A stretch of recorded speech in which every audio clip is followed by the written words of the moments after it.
కరీంనగర్ లో రాజకీయ ఉత్కంఠతకు తెరపడింది. మేయర్ పీఠం బీజేపీ కైవసం చేసుకుంది. మేయర్ గా కొలగాని శ్రీనివాస్, డిప్యూటీ మేయర్ గా సునీల్ రావు ఎన్నికయ్యారు.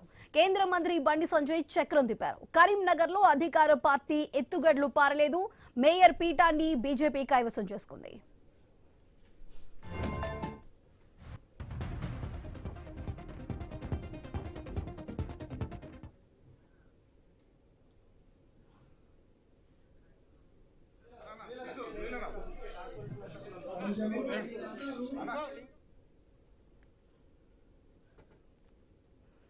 కరీంనగర్ లో రాజకీయ ఉత్కంఠకు తెరపడింది. మేయర్ పీఠం బీజేపీ కైవసం చేసుకుంది.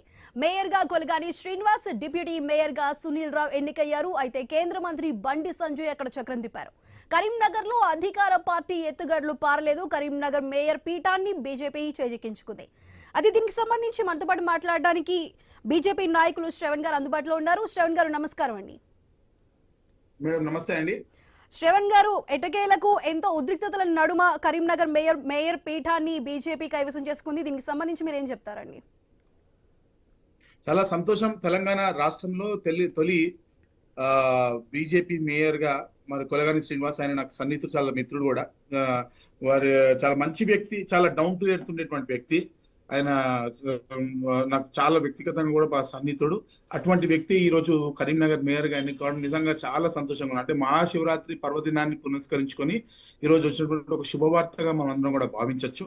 చాలా సౌమ్యుడైనటువంటి వ్యక్తి. అదేవిధంగా భారతీయ జనతా పార్టీ ఈ రోజు చేసినటువంటి పోరాటం ఈ తెలంగాణ ప్రజలు గుర్తించిర్రు. ఈ రోజు తెలంగాణ రాష్ట్రంలో భారతీయ జనతా పార్టీ తన అడుగులు ముందుకు వేసుకుంటూ వెళ్తుందని, ఎన్ని శక్తులు అడ్డొచ్చినా BRS, BJP, BRS, Congress, MIM మూడు కలిసి కూడా బీజేపీని అడ్డుకునేటువంటి ప్రయత్నం చేసినప్పటికీ కూడా, మరి బీఆర్ఎస్, బీజేపీ ఒకటి అని ప్రచారం చేసినప్పటికీ కూడా బీఆర్ఎస్ ఎవరితో జతగట్టింది, కాంగ్రెస్ ఎవరితో జతగట్టింది, ఎంఐఎం ఎవరితో జతగట్టింది అనేది తెలంగాణ ప్రజలకు విస్పష్టంగా ఈ రోజు అర్థమైనటువంటి పరిస్థితి మనం చూస్తా ఉన్నాము. ఈరోజు తెలంగాణ రాష్ట్రంలో ఎన్ని కుతంత్రాలకు లోన్ చేసినా, దాదాపు అనేక కాంగ్రెస్ పార్టీలు ఉంటే హేమీలు డబ్బులు చల్లి క్యాంపుల రాజకీయాలు నడిచినప్పటికీ కూడా ఈరోజు భారతీయ జనతా పార్టీ విజయాన్ని ఆపలేరు అనేది చాలా క్లియర్ గా మనకు అర్థమైపోతున్నటువంటి పరిస్థితి. ఈరోజు అర్బన్ ప్రజలు భారతీయ జనతా పార్టీ వైపు చూస్తున్నారు, తెలంగాణ ప్రజలు భారతీయ జనతా పార్టీ వైపు చూస్తున్నారు. Bharatiya Janata party గణనీయమైనటువంటి vote share సాధించింది. అధికారంలో కాంగ్రెస్ పార్టీ కానీ, బీఆర్ఎస్ పార్టీ కానీ వాళ్ళ ఓట్ షేర్లు కుదేలేనటువంటి పరిస్థితి మనం చూస్తున్నాం. బలాన్ని పోలీసులను పెట్టుకునో, డబ్బులు పెట్టుకునో, బలాన్ని పెట్టుకునో మీరందరూ చూస్తున్న ఏ విధంగా క్యాంపు రాజకీయాలు నడిపించి అంతో ఇంతో మాకు బలం ఉంది, మేమే గెలిచామని చెప్పుకునేటువంటి ప్రయత్నం చేసినా నైతికంగా భారతీయ జనతా పార్టీ విజయాన్ని సాధించిందని చాలా విస్పష్టంగా తెలంగాణ ప్రజలకి అర్థమవుతున్నటువంటి సందర్భంలో తెలంగాణ రాష్ట్ర ప్రజలకు భారతీయ జనతా పార్టీ పక్షాన ఈరోజు శుభాకాంక్షలు తెలియజేస్తున్నాం. రానున్న రోజులు మంచి రోజులు. తెలంగాణ రాష్ట్రంలో భారతీయ జనతా పార్టీ జెండా ఎగరనుంది. తెలంగాణ ప్రజల కష్టాలు తీరనున్నాయనేది ఖచ్చితంగా పూర్తి విశ్వాసంతో ఉన్నటువంటి పరిస్థితి.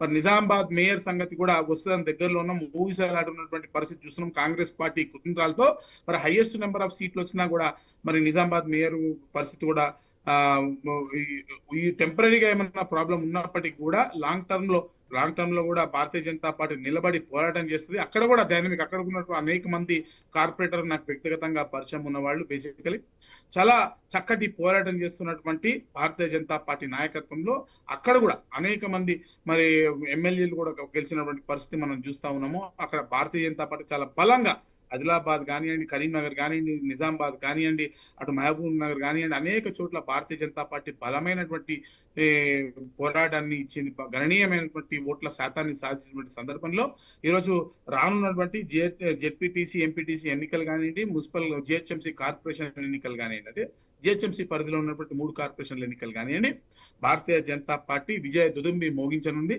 తద్వారా తెలంగాణ రాష్ట్రంలో ఒక రాజకీయ పునరీకరణకు, అంటే ఒక పొలిటికల్ ఇన్స్టెబిలిటీ, ఈరోజు ఏ పార్టీకి ఓటేయాలో దిక్కులేక ఓటేయడం కాంగ్రెస్ కి అన్నటువంటి పరిస్థితిలో తెలంగాణ ఓటర్లు ఉన్నటువంటి సందర్భం ఏదైతే ఉందో ఆ సందర్భాన్ని మార్చి ఈరోజు తెలంగాణ ప్రజలు ఒక చరిత్రను రాయనున్నారనేది సుస్పష్టంగా మనకు అందరికీ అర్థమవుతా ఉంది. శ్రవణ్ గారు, అయితే కరీంనగర్ మేయర్ పీఠాన్ని బీజేపీ పార్టీ కైవసం చేసుకోవడానికి సంబంధించి ముఖ్యంగా కేంద్ర మంత్రి బండి సంజయ్ పోరాటం చేస్తారు. కీలక చక్రం తిప్పడంతోనే మీకు అది సాధ్యమైంది అంటున్నారు. దానికి సంబంధించి ఏం చెప్తారండి? 100% బండి సంజయ్ గారి పోరాటం అనేది ఖచ్చితంగా నేచురల్ గా కీ రోల్. ఇప్పుడు లీడర్షిప్ ఉన్న దగ్గరే కదా ఇప్పుడు అధికార పార్టీ ఎన్ని కుయుక్తులకు కుయుక్తులు వేసినప్పటికీ కూడా, డబ్బును పోసినప్పటికీ కూడా, అధికార దుర్వినియోగం చేసినప్పటికీ, పోలీసులను పెట్టినప్పటికీ కూడా తట్టుకొని నిలబడగలిగినటువంటి ఒక లీడర్, ఒక డైనమిక్, ఒక ఫ్రంట్ షీల్డ్ ఉన్నాడు కాబట్టి మనకు అక్కడ సాధ్యమైంది. కాబట్టి లీడర్షిప్ అనేది రాజకీయాల్లో ఎటువంటి ఇంపార్టెంట్ రోల్ ప్లే చేస్తుంది అనేది మనకి ఇది ఒక క్లాసిక్ ఎగ్జాంపుల్ కింద మనం తీసుకోవచ్చు. కరీంనగర్ లో మీరు భారతీయ జనతా పార్టీ చాలా లోపలి కూడా చొచ్చుకుపోయింది అనడానికి కేవలం ఇది ఒకటే కారణం కాదు. రెబల్స్ కూడా బీజేపీ రెబల్సే గెలిచారు. మీరు చూస్తే రెబల్స్ అంటే ఒక పార్టీ అన్నాక కొంచెం టికెట్ ఇవ్వగలం ఇవ్వలేకపోవచ్చు అనేక ఈక్వేషన్స్ ఉండొచ్చు, కానీ రెబల్స్ కూడా భారతీయ జనతా పార్టీ రెబల్సే గెలిచిరు అంటే పార్టీ ఏ స్థాయిలో కరీంనగర్ లో పుంజుకుంది అనేది మనకు చాలా సుస్పష్టంగా అర్థమవుతున్నటువంటి సందర్భం. మరి ఈ పార్టీ ఇంత లోపల ఎవరు ఒప్పుకున్నా ఎవరు ఒప్పుకోకపోయినా పార్టీ ఇక నేము ఫేము ప్రజల్లో పోయింది అంటే దానికి ప్రధానమైనటువంటి కారణం బండి సంజయ్ గారి నాయకత్వం అని చెప్పక తప్పదు. మనం అందరం కూడా భారతీయ జనతా పార్టీలో నాయకత్వం అనేది తెలంగాణ రాష్ట్రంలో చాలా బలంగా ఉంది. రామచంద్రరావు గారి నాయకత్వంలో కానివ్వండి, కిషన్ రెడ్డి గారు కానివ్వండి, లేకపోతే ఈటెల రాజేందర్ గారు కానివ్వండి, ధర్మపురి అరవింద్ గారు కానివ్వండి, నాయకత్వం చాలా బలంగా అయ్యింది ఆల్రెడీ. ఇంకా కొత్త నాయకత్వం కూడా వస్తున్నటువంటి సందర్భం, కొత్త యువకులంతా కూడా భారతీయ జనతా పార్టీ వైపు చూస్తున్నటువంటి సందర్భం. మీకు చూసుకుంటే ప్రత్యేకంగా మేము ఎక్కడ కూడా డబ్బు ఖర్చు పెట్టిన, ఎక్కడ కూడా బీజేపీ అభ్యర్థులు డబ్బు కానీ, మద్యం కానీ, ప్రలోభాలకు కానీ గురిపెట్టినటువంటి సందర్భం మీరు ఎలక్షన్స్ లో చూడరు. ఖచ్చితంగా భారతీయ జనతా పార్టీకి సిద్ధాంతంగా పనిచేస్తామని చెప్పి ప్రజల కోసం పోరాటాల ద్వారా గెలిచినటువంటి అభ్యర్థులు భారతీయ జనతా పార్టీ అభ్యర్థులు. మొన్న జరిగినటువంటి మున్సిపల్ ఎన్నికల్లో సైతం మరి 250 సీట్లు ఉన్నటువంటి భారతీయ జనతా పార్టీ దాదాపు 350 సీట్లను గెలుచుకోగలిగింది. అంటే మీరు అర్థం చేసుకోవచ్చు ఏ స్థాయిలో భారతీయ జనతా పార్టీ అంటే దాదాపు 40%, 20% ఇంక్రీజ్ అయినట్టే కదా. 20% ఇంక్రీజ్ అయినట్టు ఓట్ బ్యాంక్ కూడా ఖచ్చితంగా ఓట్ షేర్ కూడా పెరిగింది. ఇంకా ఎంఐఎం లాంటి ఎంఐఎం ని కలుపుకొని చాలా ఓపెన్ చెప్పట్లేదు, ఎంఐఎంఏ చాలా క్లియర్ గా చెప్తా ఉంది, మేము లేనిదే రావైనా రెడ్డి అయినా మా ఇంట్లోకి వచ్చి కూర్చోవాల్సిందే అని చాలా క్లియర్ గా రావు రెడ్డి, ఎంఐఎం పాషా ఖాద్రి ఈ ముగ్గురు కలిసి మరి ఈ రోజు బీజేపీని అడ్డుకునేటువంటి ప్రయత్నం చేసినప్పుడు కూడా అడ్డుకోలేకపోయారు. ఓకే శ్రవణ్ గారు, థ్యాంక్ యూ అండి.